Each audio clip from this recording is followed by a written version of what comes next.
शुद्ध बीजा पोटे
कीर्तन 6वे मिती चैत्र शुद्ध पौर्णिमा दिनांक 6/4/1936 सकाळी श्री हनुमान जयंती निमित्त सद्गुरुनाथ मारुती महाराज माकणेरकर यांनी हे केलेले कीर्तन मी आपणासमोर वाचून दाखवित आहे. कीर्तन अभंग आहे. शुद्ध बीजा पोटे फळे रसाळ गोमटे मुखी अमृताची वाणे देह देवाचे कारणे सर्वांग निर्मळ चित्त जैसे गंगा जळ तुका म्हणे जाती ताप दर्शने विश्रांती मुखे अमृताची वाणे देह देवाचे कारणे. महाराज या अभंगाचा न्याय काय सांगतात तर ज्याचे बीज शुद्ध आहे त्याचे ठिकाणी अशी फळे येतात. शुद्ध बीज म्हणजे काय? भक्ती करून शुद्ध झालेले बीज ते सर्व पदार्थांना जळणे शुद्धी परमेश्वर नामे विषय शुद्धी. पहा विषय भक्तीने हा शुद्ध होतो. असा सत्पुत्र व्हायला विषय शुद्धी पाहिजे. धन्य त्याची माता धन्य त्याचा पिता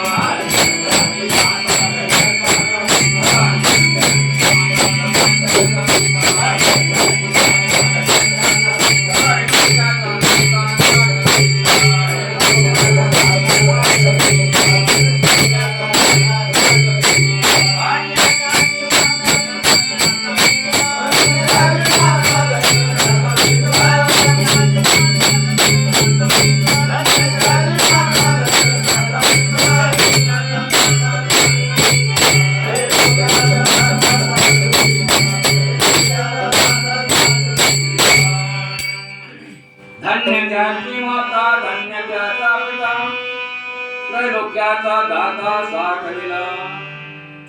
म्हणून हनुमंताचे आई बापाने असा विषय शुद्ध केला होता, म्हणजे बीज शुद्ध होते. बापाचे नाव केसरी होते म्हणजे वायू, व आईचे नाव हे अंजनी होते. यांनी पुष्कळ तप केले आणि म्हणून असा पुत्र तो गर्भाला आला. अंजनीच्या तपाला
तप हे महत्वाचे होते.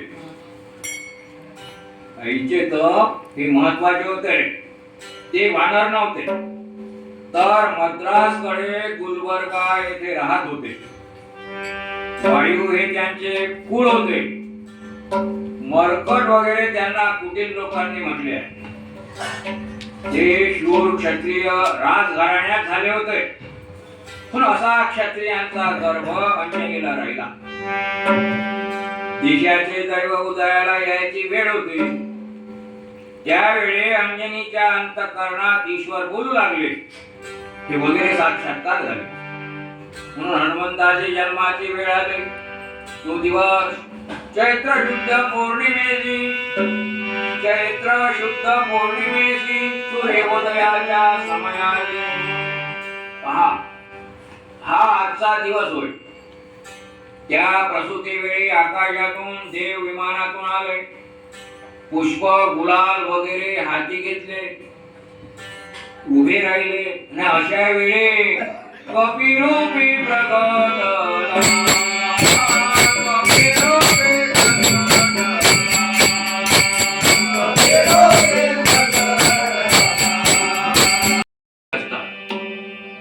त्यांचे हातून राष्ट्र काढलेले घडत नाही. मूर्ती पूजनाना केव्हाही राष्ट्र मिळणे शक्य नाही. विठ्ठल विठ्ठल.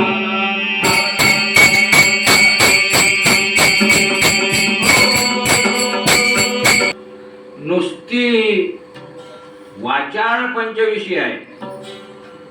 देश उन्नती होण्याचे वेळी हनुमंतासारखे पुरुष जन्माला येतात. त्यांची क्रिया कशी होती? तो आध्यात्मिक वाट पाहत होता, तो आध्यात्मिकाची वाट पाहत होता. म्हणजे आत्मा दाखविणारा गुरु मिळावा अशी तो वाट पाहत होता. आणि रामाची सीता हरण केली होती म्हणून राम वनात भटकत होते. तेव्हा राम वन तरी रडे